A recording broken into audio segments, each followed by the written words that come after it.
What's up? This is your boy Vedic Ghost.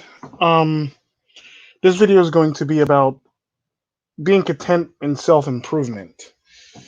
The irony to being content and self-improvement. What's up, Wen? What's up, Desert Bunny? Uh, the thing with self-improvement that a lot of people and the self-content that a lot of people don't seem to understand or get, especially women in this day and age, that they don't seem to understand is the problem with it is they rely heavily on the world to make them happy. A lot of men nowadays are doing this as well too, where they rely heavily on external stimuli to make them happy. I mean, don't get me wrong. There are some external stimuli that will make you happy, like activities that you like doing. But like for as far as like people concerned, you shouldn't rely on people to make you happy. Sadly, because the sad part about people is they'll let you down, or they'll hurt you, or all the above for all intents and purposes. So you have to learn how to be happy without other people making you happy. Sadly, without that, you'll be nothing. Without any of that, and without being sure yourself and understanding yourself and content with yourself and improving yourself, you would never know how to quite understand how to almost like a baby self-soothe yourself, or make yourself happy. Because the sad part about that is everybody else is going to make you upset. Everybody else is going to disappoint you to the point where like you're going to be angry, and you're not going to want to do anything. You're not going to even want to deal with those people. Sadly, that's the sad part about society and reality of the world today, is that nobody's out there to make you happy.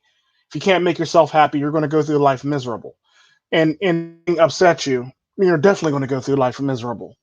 Sadly, so to self improve is always important, no matter if you like it or not, no matter how hard it is, no matter what your hangups are about self improvement, no matter how much time it takes. It's always good to self improve. If you can't do that, then sadly you're going to end up in a situation where you're stuck or you're stagnant in life. It is what it is. Sadly, this is what a lot of people do, and a lot of times, a lot of people who suck at self improving themselves typically got a lot of past life baggage, sadly. And what ends up happening is all their past life baggage is they instead of working on it, they just bury it and they never talk about it, or they never really get help for it. So they end up stagnant, and they end up not really ever being able to move forward as a human being and reach their full potential. A lot of people actually have a lot of baggage from their past that they need to get over, or need to work on, or need to work themselves through, so they can improve themselves to be a better human being. The sad part about that is nobody's willing to do that. Everybody wants to stay stagnant. Everybody wants to, nobody, everybody wants to not self improve because it hurts so much to have to self improve. It hurts so much to not want to do, it hurts so much to change or make yourself better, or, because you got to face reality at the end of the day. Once you think about it, once you actually face reality and the reality of who you are, you'll overcome it and you'll be a happier person. Sadly, this is typically what self improvement actually does for human beings and people in general. It helps you improve upon yourself, and it makes you a better person, and it gives you a self worth and self accomplishment.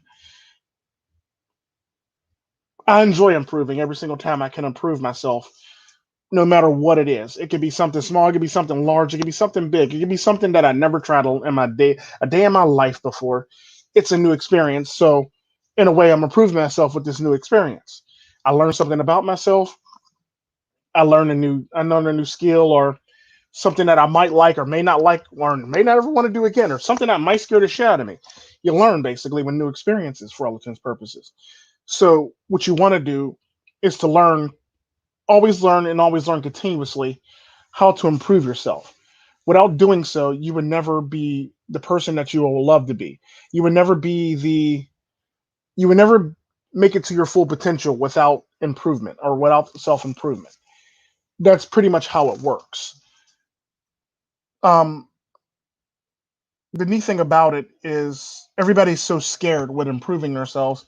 They're scared what they'll find in their closet, or they're scared of dealing with some of their baggage. Sadly, dealing with baggage is going to be rough, no matter if you like it or not. It's always going to be a rough deal, no matter if you like it or not. The sad part about that is it's all about how you mitigate it or how you deal with it that makes it better or makes it so it's a better experience for you, ironically. But again, that requires you to actually put in actual legwork and effort to actually do so.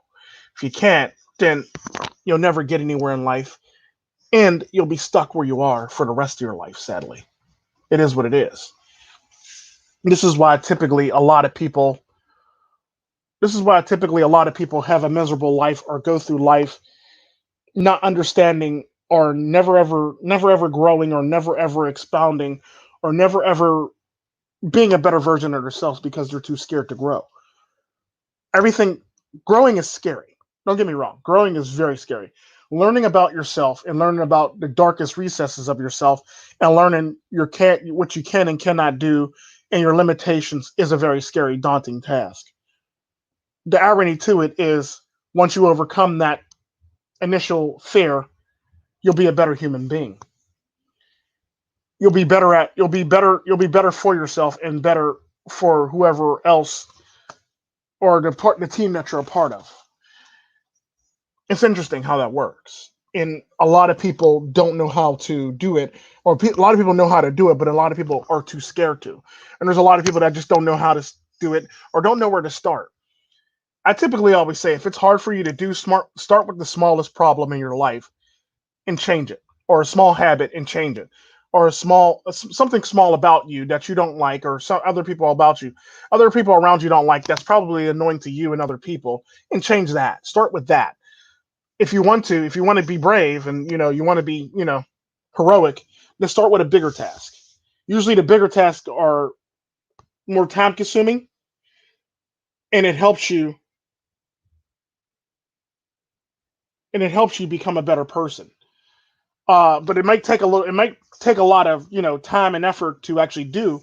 But the irony to it is, once you get rid of all the big tasks, all you have is all the small tasks to do, and you already overcame the big tasks, so the small tasks should be easy for you, unless it's like a different problem or something a bit different that makes it so that you may have to overcome it, and it might be a bit different for you to overcome, or you might have to take a bit of a different approach or obstacle. There might be a little more obstacles in your way for the small one, but typically overcoming big big fears or big problems in your life that makes you that hit prohibit that you buried that prohibits you from growth is always a good way to start. Like I was saying, I have a friend who literally grew up who was a baby, and I hate to say it, but I hate to put her out there like that, but she actually was I don't know if I can say this on YouTube without being banned or censored, but she was actually raped as a baby, sadly. Um, and it's a very traumatizing experience for her when she talks about it, and she gets very angry and frustrated when she talks about it, and I see it in her and I see it in her demeanor how angry she gets about it, how vicious she gets about it, how how much pent up frustration and anger is in her when she talks about it. The sad part about that is, what's up, Forrest J. Burns? The sad part about that is, I know if she actually talks about it more and gets over it, she'll be a better human being. She'll be better. She'll be better. She'll be a better person for it at the same time. And once you think about it, and I thought about it for a while when I was listening to her, all that pent up hostility and anger and unsureness that she has within herself will probably quite positively disappear. The problem is she doesn't want to deal with it, and she wants to hold on to it. And the sad part about that is that's gonna always follow her for the rest of her life, and it's going to affect her, not just her, but her relationships in the process of doing so too, and her friendships and relationships down the line as well too. As she gets angrier and angry about it and holds on to it, it's sad, but watching it is a very sad thing. And you never really want to see people in pain, but you also got to sit back and look at yourself and say, well, if that person is not willing to deal with it, then there's nothing I can possibly do about it, sadly. And if that person is not willing to confront it, then that person is going to live miserably for the rest of their lives. It's sad, but it's very true. And this is what a lot of people have to face in life. They have to face big problems like this and small problems like, you know, Wendy over here being scared of bees. Now, and to some extent, it can be a big problem if you're allergic to bees. You could quite possibly die from bees. The problem being like small problems like this is it's a matter of overcoming various things, and it requires you to push yourself to, like Win said, to your limits. You always got to be willing to push yourself to your limits, to face your fears, to do everything in life so you can improve as a human being. The one thing that I've noticed with a lot of people in society today, especially the accept me for me society or everybody else under the sun in the society, is they don't want to face their the thing that actually prohibits them from actually being a better person or getting to their final goal. Sadly, there's a lot of people who don't want to face it. There's a lot of people who are too scared to face it, and there's a lot of people who want to just cope by not facing it at all. Sadly, like a good example of that is if you're fat. Not knocking any fat people, but if you're an overweight person basically, and you believe that's the thing that hinder you from like a promotion or getting that girl, or if um having a better life or better health or anything under the sun, it don't matter what it is that you believe in your mind from being overweight to better yourself. The sad part about that is it can be overcome if you don't just settle and say, well, I'm big and beautiful. Well, the sad part about that is, do you really believe that you're big and beautiful, or are you trying to get everybody else to see you as big and beautiful? If you don't believe it yourself, nobody else is going to believe it for you, if you know what I mean. I mean, don't get me wrong, there are people into big people, but not too many people are into big people, and that's a very small pool of people that are into big people, sadly.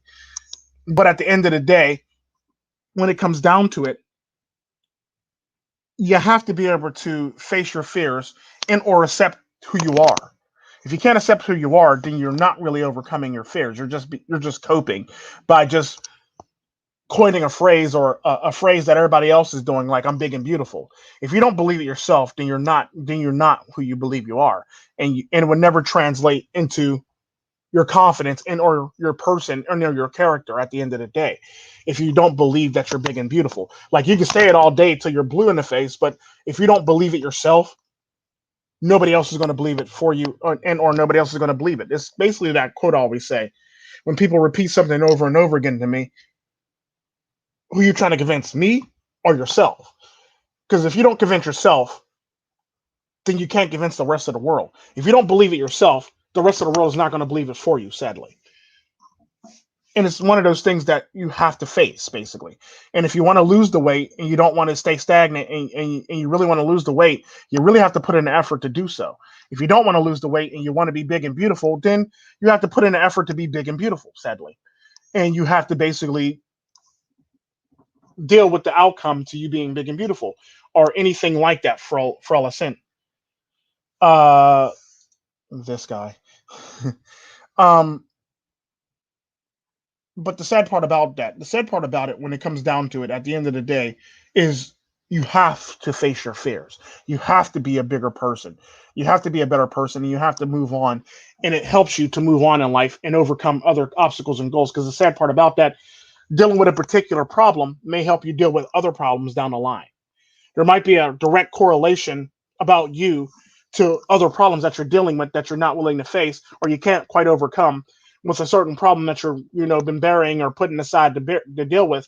That if you deal with that problem, you can overcome the rest of these problems. It's kind of like having an obstacle in your way, for all intents and purposes. If you never dealt with the obstacle before, how do you expect to overcome the obstacle? I mean, if you have sheer determination, I mean, go right ahead. But if you never really dealt with it, and you don't know how to actually deal with it, or you don't know how to cope with the obstacle in your way, how are you ever going to overcome it? By not dealing with your problems. And the sad part about that, a lot of people's problems in life actually come from obstacles and a lot of obstacles and problems that people don't want to deal with, sadly, or obstacles that people want to put off and don't want to deal with because they find it too hard or too much work to overcome, sadly. Like I have a habit of like when I'm driving, like anything big, like trucks or anything big, basically. I have this thing where I'll look at something and I'll go, that looks like too much work. Now, I am very guilty of doing that multiple times where I'll look at something and I'll look down it and I just won't go down it because it just seems like too much work to me because I just don't feel like dealing with I don't feel like exerting more effort to deal with the problem ahead of me, basically. So I'll typically say that's just too much work, basically. It's typically how I deal with it. Basically I'm coping with having with something that will probably make me better or make my life a lot easier by saying that it's just too much work, basically, is all it really is. So I've been in situations where the sad part about that is I've been in situations that were way worse than a situation where I say it's too much work, where I've actually dealt with it and not even thought about it. It is what it is. But there's certain situations where I'll look at it and go, you know what, I don't feel like dealing with it, despite the fact that I probably just did a 3 point turn on a dime in a truck in a smaller area, and this area is a lot bigger, and I'm just like, you know what, not worth it for me. And I'm very guilty of that myself when I'm dealing with that in the truck when I'm actually driving, which is very few and far, which is very rare, sadly. Um, but at the end of the day, it's one of those things where you have to be able to face it, and you have to basically be able to basically be able to overcome it. At the end of the day, if you can't do that, then you would never be a better human being for who you are. It's sad, but it's true. Um, Another good example of that is being content, being content, being content in self improvement. The sad part about that is being content. A lot of people have a problem with being content, and a lot of women have a problem with being content as well because they typically hop around from relationship to relationship, or get out of relationship and fall out of relationships, and or they're not content with their decision making skills because they've made so many bad decisions in their life. But the sad part about that is they're willing to make another bad decision no matter what. But if it's a right decision, they're not willing to make a right decision, but they're willing to rush into a bad decision in a heartbeat. And something I've always found with women is they're very content with their bad decisions, but they're unsure about moving forward with good decisions, sadly. It's something that I've always noticed with women. It's something that they grapple with themselves. A lot of men grapple with this too. When you make a bad decision, you basically blame it on everybody, or you blame the whole entire section of people, or you'll blame everybody else but yourself for making a bad decision. Like, I've only made one bad decision in my whole entire life. Not the one I always joke about, but I've only made one bad decision in my whole entire life, and that one was befriending somebody who wasn't quite friendship material, or wasn't or didn't really meet the bill to be a friend, sadly. And now our friendship now the friendship is over, and the sad part about that is it's all about how to get over not being friends anymore with that person, sadly. And the sad part about that is the person still sees me as a friend, despite the fact that they pretty much blew up the friendship, sadly. And I'm content with it being over, but for some odd reason, she's not content with it being over. So she tries her best to be there or hang out or be around whenever she can. And the sad part about that is I told her many times she's not friendship material.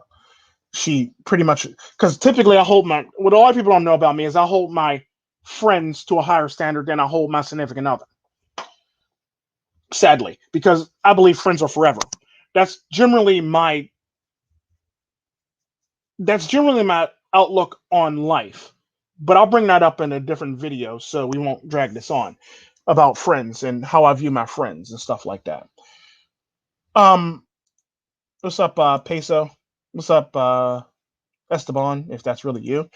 Um, Casado, that's what it is. $40. I'll just call you $40. That's too complicated. But the thing about being content is you have to be content with your decisions, and you have to be happy with your decision making. Anytime you're unsure of yourself, it's one thing to be unsure of yourself if you made the right decision. Yes, everybody runs through that. Everybody gets buyer's remorse at the end of the day. I get that. However, the problem with it is when you pick something, you're happy, and then all of a sudden now you're unhappy because Lord knows what. And now you want to regret your decision making skills, or you want to blow up that relationship or friendship or whatever it is you got going on, sadly. But the sad part about that is when you actually do it, you have to ask yourself, is it because you're is it because you're too scared to miss what's out there still? It's kind of like a child, ironically, where children, they'll basically stay up because they think they're going to miss something. The same thing goes for human beings and women, especially women. They typically go out there thinking that they're going to miss something, so therefore they they're not content in life for these very reasons, and they typically stay uncontent for the rest of their lives because they think they're just going to miss something. They think there's more out there to conquer, or more out there, and they always end up messing up their relationships for doing it. The sad part about that, I don't know how many stories I've read with women who were wives who destroyed their relationships because they thought the grass was greener on the other side, and now they want to go back to their husband and they don't know how to go back, and they want advice on how to win back their husbands. It's sad. There's a shit ton of women who literally do that on a regular basis, who write about it. There's a lot of women that'll fake it and say that they're happy being single despite the fact that they cheated on their significant other, but in the same breath, they're writing another article saying how much they miss their family and how much they miss being with their husband and how easy their life was being with their husband. It's funny how that works. There's also a lot of girlfriends that say that too. But the sad part about that is it all comes down to not being able to improve yourself and being content with your decision and being content with life. Everybody always wants bigger and better when bigger and better is really not there for them. I mean, it may look like it's there in reality, but the sad part about that is it all disappears too. It's nothing more than the sad part about bigger and better. It's nothing more than a desert mirage. Is the best way to put it. If you don't know what a mirage is typically an image that you see because you've been out in the desert so damn long, and it's something that you imagine in your mind or want in your mind so badly that your mind will literally play tricks on you and put it right there in front of you. And when you get there, you realize, damn it, mind, you got me again. It's typically how it works. And the sad part about that, women live in this world where they always see a mirage, and then when they get over there, it's not really what they expected it to be, or it's not what they wanted it to be, or they get over there and they're eating sand, or they get over there and they're eating dirt, or they're eating grass, or it's one of those things where they're swimming in fleas, basically. It's kind of like that saying, if you lay with dogs, you get fleas, basically, and it's true it's true to a statement, and the sad part about it is true to women in this day and age when it comes down to it. It is true for men that make bad decisions in relationships too, where they end up ass out, cash out, basically. It's like, so you thought she was cute, didn't really think very much of her besides the fact that she had a nice ass and some tits, basically, and now you're in this mess now. I get it. Sometimes you got to think with your big head, not your small head. And the sad part about that is men need to start overcoming and improving themselves so they know they're not always manipulated by their urges and their small head decision making, basically, at the end of the day. If you can't overcome that, then you'll never be a better person for who you are. The sad part about that is I talked about this in a video where I've literally overcome my small head went a while ago, back when I was younger, sadly. It's one of those things where it's mind over matter, basically, or to deal with it. And if you're not willing to deal with problems, it's the same thing, mind over matter. It may seem like a daunting task, but once you actually go through it, you'll learn more about yourself, and you'll be better. You'll be a better human being. You'll be happier at the end of the day because you learn more about yourself. You learn what your limitations were. You learned what drives you. You learn what you can do and what you can't do. You learn everything about yourself within that small task of dealing with that problem, sadly, or large task of dealing with that problem. And this is something that a lot of people seem to don't get, or seem to not understand, or not really seem to want to follow through with, or want to deal with, or want to face in this day and age. It's because people don't know how to be content, and people don't know how to improve themselves or want to improve themselves because it's hard to, basically, because to be content, that requires you to actually be happy with your decisions. To be happy with your decisions, that requires you to actually fully believe the decisions that you made were right and just, basically. The sad part about that is at the end of the day, when it comes down to it, a lot of people claim that they're happy and content when they're really not happy and content with their lives, and they're miserable. Like a good example of that is that this one friend again who always throws like sarcastic jabs at me because I went to school, and she goes, "Yeah, not all of us got the chance to go to school, this, that, and the other." Basically, some sarcastic remark like that, basically. And the sad part about that is she has every opportunity to still go to school. She had every opportunity to go to school. Sadly, there's grants for pregnant women. There's grants for single mothers. There's grants for women in general. There's grants all over the place. At the end of the day, to better herself. But the sad part about that is she doesn't want to take the opportunity to do so. She can always, because we were talking about finances and stuff like that and how much I make, and she goes, "Ooh, I wish I'd have, some people have all the luck." Well, no, you could have had the luck too. Sadly, it's one of those things where like you have to be able to face your problems at the end of the day, because at the end of the day, it's one of those things. Because I think about it like this: she had her first child when she had her first child when she was about 20 odd something years old. So she had every opportunity to actually do something with her life and improve upon her life, sadly. Don't get me wrong, she did raise her siblings, but she had every opportunity to actually go on to actually do great with her life at the end of the day, knowing how she grew up. The irony to that is I myself actually had my first child way younger than her, sadly.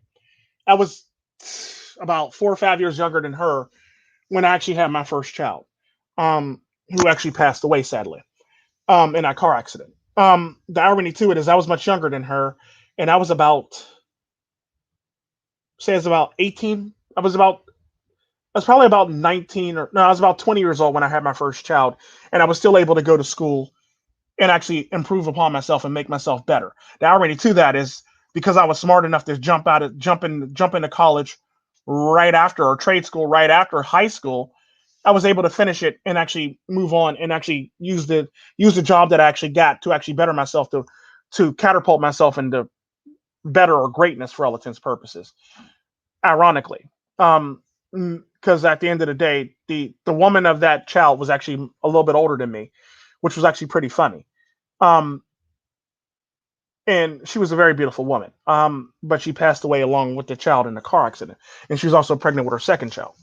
But at the end of the day, what it comes down to is I actually literally had nothing. I literally had nothing when I went to school the first time. I literally had nothing when I went to school. When I actually had that child and stuff like that. I actually had a job. It wasn't the bestest job in the world, but it was enough to actually make it so, she really didn't have to work, but she did work, but it was so that she really didn't have to work. And we were able to, the house that we lived in and the lifestyle that we lived, we were able to live comfortably with the job that I actually had at the time. Ironically, that job actually helped me to actually financially better myself, to actually go back to school and better myself again, sadly, after she passed away, and dealing with her death. Basically, I basically just threw myself into school, and I went back to school again, and I knocked out school one more time again, basically. Is basically how I ended up dealing with it. Her death and his death, sadly, and an unborn child's death. But it's typically one of those things where you always want to improve yourself, no matter how hard it is, no matter how depressed you're going to be, no matter how much energy it's going to take out of you. You always want to improve yourself, sadly, because if you can't, then you'll never be better for it, and you'll never succeed in life if you don't do it, sadly. At the end of the day, and you always want to succeed in life, you always want to improve upon yourself, and you always want to make yourself a better version of yourself. You never want to stay stagnant and not be a better person for all intents and purposes, sadly. Because when you start staying stagnant, you don't want to be a better person.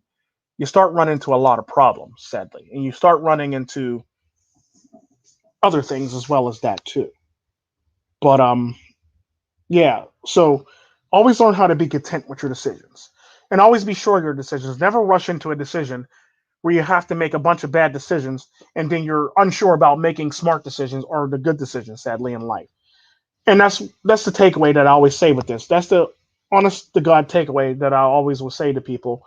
Like, if you're going to make a bunch of decisions, make sure they're the good ones. If you make bad decisions, if you're willing to rush into bad decisions without fully thinking it through, then why is it so that you have to think about your good decisions, sadly, but you're willing to run into bad decisions? It's like an urge or a, it's like an urge or a, impulse. You have impulse control at that point, but you want to have impulse control when it comes to making good decisions or great decisions, but you want to have, you want to lack impulse control. You want to lack impulse control when you have to make when it comes to making bad decisions, sadly. But that's the society we live in. And nobody wants to face problems and nobody wants to be content. Everybody wants to stay up because they think the party's still going on or the party's still going to get better or greater and more stuff's going to show more greater, much more fantastical things are going to show at the party later. So people want to stay in a party longer or stay on a rad longer. And they find out very quickly that, or late in life, that the rad wasn't what it was all made out to be, because they're not content with what they have in front of them, or they're not content with what life brings them. The sad part about that is if you're not going to be content with life, there's consequences to your actions at the end of the day. You have to be content. You have to understand and make better decisions in life so you can be content with your life. There's a lot of women right now who were content who thought they were going to be content with their life when it was going to school and being a strong, powerful woman. Now that they're out of school and they're in their 30s and 40s and they're single and lonely, they're starting to regret a lot of their decisions that they made. There's a lot of feminists that started off feminist, and now later in life they realize that it's not probably the best idea. It probably wasn't the best idea or the best choice that they've ever chosen to do for all intents and purposes. And now they're suffering the consequences. Now they're writing op-eds on being a feminist wasn't the best idea, or being a feminist is wrong, or what feminists told me was wrong, sadly. And it is what it is at the end of the day. You have to always deal with your problems. And sometimes it's too late in life to deal with your problems. And it's like you're half of 50 now, you're half of 100 now, or damn near half of 100, and now you got to deal with your problems, or you got to deal with the poor decisions that you made in life at the end of the day. When there's me who made a lot of great decisions in life, and it's one of those things where it's like, don't hate on my great decision making skills. I was young. I was young and dumb, but I was smart enough to pick a person who was actually going to be by my side and stick with me through thick and thin. You just weren't. You chose poorly at the end of the day. The sad part about that is I had a child very young in life. She didn't. She had it at about the right age that you would normally have children in this day and age. Well, now younger now, but the average age back in the day was about what? Anywhere between 21 and 20, 21 and 26, basically, when people started families, sadly. Um, but I had mines when no, I lied. I had mines when I was 18, 19 when I actually had my first child, sadly. I actually lied. Sorry about that. I'm so sorry about that. I would never do that. I'll try my best never do that again. I had a slip of mind, basically. But I was like 18, 19 when I had my first child. He was conceived when I was 18, and he was born when I was 19, basically. I'm so sorry about that, y'all. But at the end of the day, when it comes down to it, it's all about growing up and being a better person. It's all about making yourself a better human being at the end of the day. If you can't do so, you can't blame everybody else for your shortcomings, sadly, at the end of the day. Um, Ironically, not everybody was equipped with the skills to do so. So not everybody's going to be able to make the proper decisions that I made in life, sadly. Ironically and sadly. No, not everybody's going to be able to make the proper decisions in life. Sometimes it comes to you late after most of your life has passed you by. And it is what it is. This is typically why the manosphere actually exists, for this very reason. So we can actually catch it, so we can prevent you from making any poor decisions that you made, or be that fatherly figure in your life that actually help you make the right decisions in life. Let it be if you want to go straight MGTOW, or if you want to be just straight red pill, or if you want to be SYSBM or IBMOR, wherever you want to be, basically, at the end of the day. It's all about making a proper decision in your life that fits your life, that suits your life, sadly. It's not about, like, just being one way and like, oh, screw everything and screw all the world and screw this. It's basically The manosphere basically exists for you to actually make proper decisions in life, sadly, at the end of the day. I actually agree with MGTOW values on the whole entire pickup artistry not being a part of the manosphere to a certain extent. Sadly, a lot of the knowledge actually literally comes from a lot of the knowledge that we speak about today actually literally comes from pickup artists. So, like I said, I agree with them to an extent. But at the end of the day, it's one of those things that's passe that no longer fits in the manosphere, sadly. This pickup artistry, this dom game stuff, never longer fits in a manosphere, sadly. But the sad part about that, the actual knowledge that we speak of when it comes to women, literally came from pickup artists, sadly. So at the end of the day, he's right, and to a certain extent, he's wrong. But I agree with him 100% that times has changed, and it's time for you to take back. It's time for the manosphere to not be have pickup artistry in it. Sadly, it is what it is. But in the words of Wen, it's smart to ride alone. Like, I'm a loner. Don't get me wrong. I'm a loner myself. I was raised a loner. I was born to be alone. I was born to basically self-soothe and be self-sufficient. At the end of the day, I can be a part of a team if I have to. I can be in a relationship if I have to. The sad part of it is that's if I have to. I can be a working parent or a co-op parent if I have to. Sadly, the sad part about that is my base nature is a loner. Ironically, not everybody's built to be alone. At the end of the day, whether you like it or not, when sadly for you, and I hate to do this to you in a video, you're actually not really built to be alone yourself. You have a lot of circumstances and issues that need to be worked on or need to be worked out, and a lot of them actually be worked out if you're actually paired up with somebody. Sadly, I hate to be that way, but the honest truth is you're not built to be alone. Um, until you overcome a lot of problems or a lot of things about you to actually make it so you're actually able to do so. And even still, a lot of your problems actually stem from actually being alone. A lot of the problems that you actually face in life when really stem from you actually being alone, sadly, because you haven't really quite mastered being alone, ironically. I hate to be that way with you, but it's actually very true. And this is what makes you you and makes you unique, sadly, despite the fact that you try your best to actually project that you're good at being alone. You're really not good at being alone. You're working on it. It's a work in progress, don't get me wrong, but you have a lot of work and a lot of stuff to jump through to actually be alone. What's up, Billy the Goat? And this is one of the many problems that you face in life, sadly, that makes you you and makes you who you are. Gives you a lot of the emotions and roller coaster ride that you actually face in life. Literally comes from you not being equipped to actually be alone. Sadly, you may think you are, but from outwards appearance,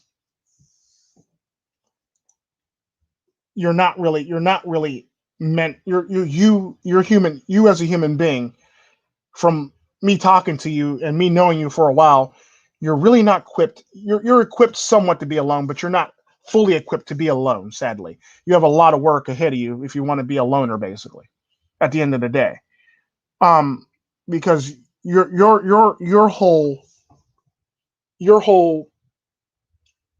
character is revolves around being a co uh being a part of something or having somebody there for you, sadly, in life. Um, which is pretty ironic and interesting for a MGTOW.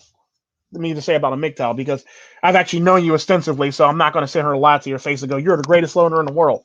When in fact, I know you have some shortcomings that make you not a great loner, or actually makes it so that a lot of the problems that you actually face right now are due to the fact that you're trying to force yourself into something that you actually don't quite fit into, like being alone or being alone. Sadly, you're literally trying to force yourself into something that don't quite fit your archetype or your personality. Sadly, I mean, don't get me wrong, you can pull it off if you work on it, but it's going to take a lot of work, and it might take some time to do so. But the fact that you're actually trying to do it actually makes me smile sometimes because it's one of those things where it'll make you a better person. Sadly, But also, in the same token, you also got to realize that there's a lot of negative emotions that come with that too, that you're actually facing as well too, that I'm not going to say in the stream, that you're actually facing right now due to the fact that you're trying to be a loner or trying to be alone. Sadly, there's a lot of negative emotions that come with it that you're facing that you haven't quite overcame, that literally stem from you trying to be something that is not a part of your archetype. Sadly, um there's not or that's not a part of your character. Sadly, um and it is what it is. At the end of the day, there's always room for self improvement, no matter who you are or what you are.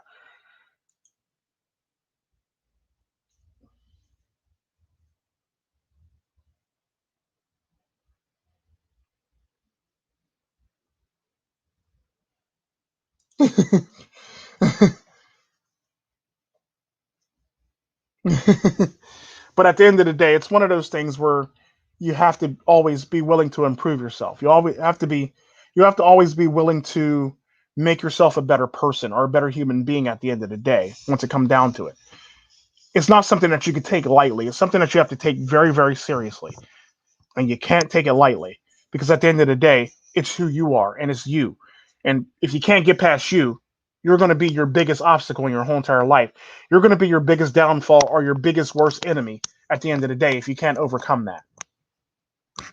So you have to always overcome yourself no matter what.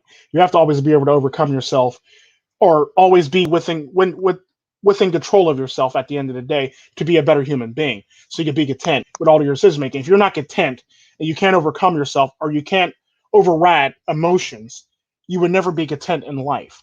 You would never be you would never you would never be able to improve yourself if you're not willing to actually put forth the effort to do so. You got to try to improve so you can actually improve. You can't just improve out of nowhere, because nobody has that fairy godmother that can wave a wand, or fairy godfather that can wave a wand, and all of a sudden all your problems are gone and all your weight is lifted. Nobody has that genie yet. If you have it, let me know so I can actually make one wish real quick. So, because I got one wish in life that I know I'm not going to be able to overcome without a genie, basically. But yeah, at the end of the day, it's one of those things where you have to basically be able to make it so you can better yourself or be a better person or be a better human being at the end of the day.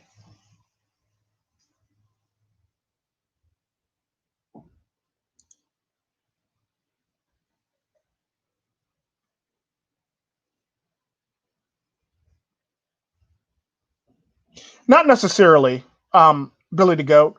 If you're content with life, you don't really necessarily stop trying to live. I mean, don't get me wrong. There are people that get into like a comfort zone, basically, and that's something that you have to watch for when you get into a comfort zone. You get too comfortable with something, you never really want to expound or change. What's up, America's Deville? You never want to expound or change or do anything else outside your comfort zone. Then that's when it runs into a problem. However, if you're content with life, you're more likely to, try more and different things. Sadly, that won't rock the boat on what you're content with. Sadly, like a good example, I'm content with being alone. If I didn't go to Tijuana, I would still be a loner, and I would probably be a MGTOW monk. Um, I actually would be a MGTOW monk if I didn't go to Tijuana. But at the end of the day, when it comes down to it, it's one of those things where I'm willing. Even though I was content with life, I'm willing to try new things and odd things to actually make my life better. Because the sad part about that is, the thing about being improving yourself is, when you improve yourself, you got to try things to see who you are, or you got to try. This is basically why the title is being content and self improvement. Because if you're content, if you're content and you don't really ever do anything, and you don't really change your life, or you stop being adventurous, you start running into problems, you'll never really be a better human being. Now, there are people that find themselves at a young age and they're very content with their life, and that's perfectly fine. However, there are not too many people do that, and they become content at a young age, and they stay stagnant in life, and they wonder why they can never make it in life, or they always those cheap shots like my friend does at me because I actually improved my life and she stayed where she was. Or, they'll throw cheap shots at me because I'm doing good and they're not. You know, Or they'll say something like, well, it must be nice, or it must be nice to be independently wealthy. Or they'll say shit like, I have a private jet, like when I don't have a private jet, which is sad. I mean, it's like one of those things where you have to basically be able to do what you need to do to improve yourself while still maintaining your content, basically. Like the sad part about that, the neat thing about self improvement is when you improve yourself, you're willing to try different things that you never tried before. You're willing to be adventurous and you're willing to learn more about yourself when you improve yourself. Like a good example, my favorite hobbies are, you know, like I always joke about the ones where I like sleep and travel and shit like that, working out and reading. But I have another hobby that very rarely I talk about, like playing the cello or rock climbing, mountain climbing, and or going splunking. Splunking is basically going in caves, basically. Um, that's another one, and also like riding horses and stuff like that. So it's one of those things where I'm willing to try new things that will always better me, or so I can know where my limitations are and say, nope, not into it, or yep, I'll try it. It's one of those things where I'm always willing to better myself, or always willing to improve myself, so I could be a better human being at the end of the day, if you know what I mean. So I'm not willing to settle for anything. I'm willing to be content in life, but I'm not willing to settle. And this is where that whole entire content comes into play, because a lot of people just settle with life, basically. There's a difference between being content and there's a difference between settling. A lot of people just settle.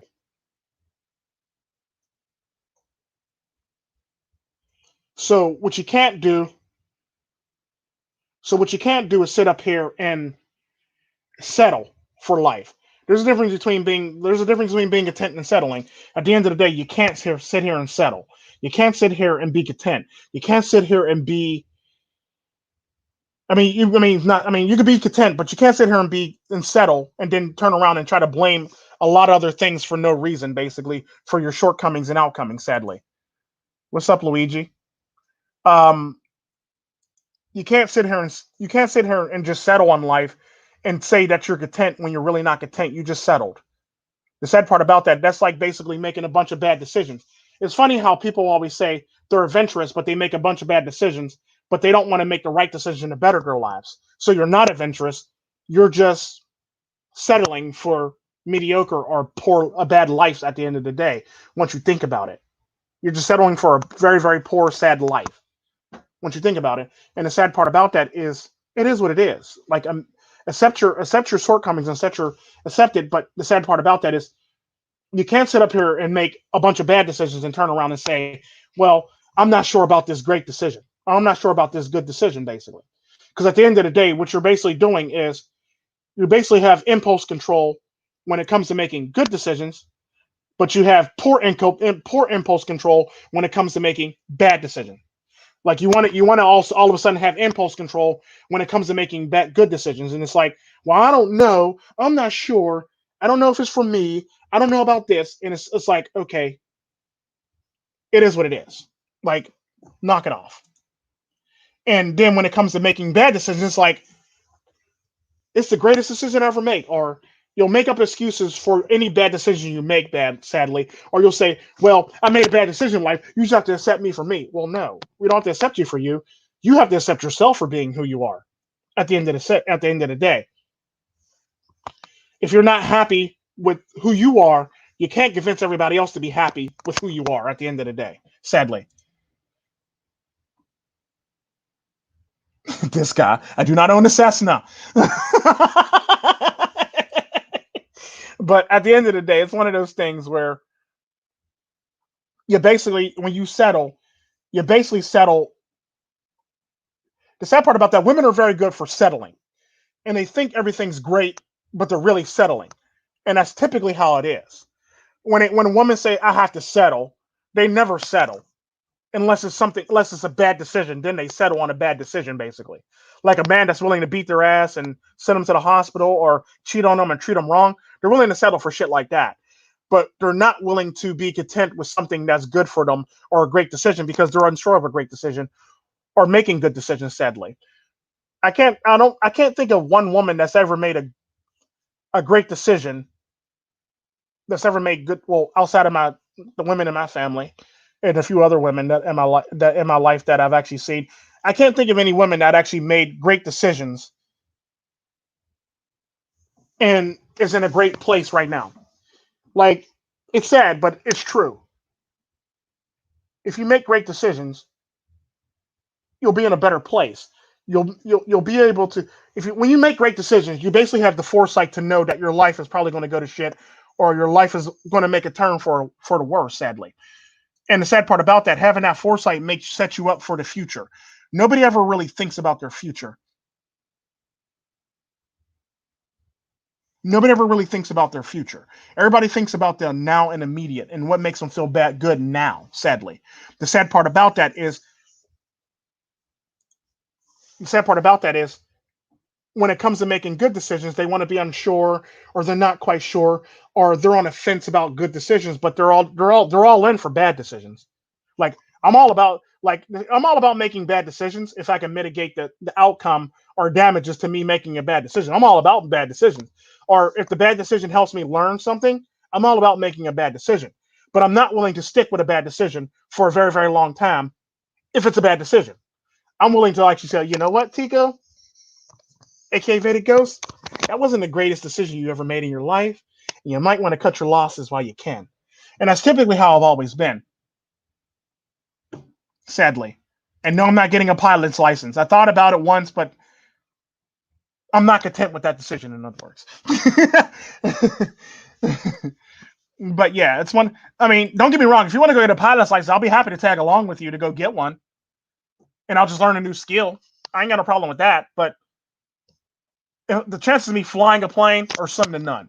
But I'll be happy to go get one with you and go to school with you and do all the education with you. Don't get me wrong, I'll do it in a heartbeat because I'm always willing to better myself and learn something new about myself. Sadly, so yeah, I'm with you if you want to go. Anytime you got the time to do it, I'm in because you're my friend and anytime you want to make a crazy decision, I'm in.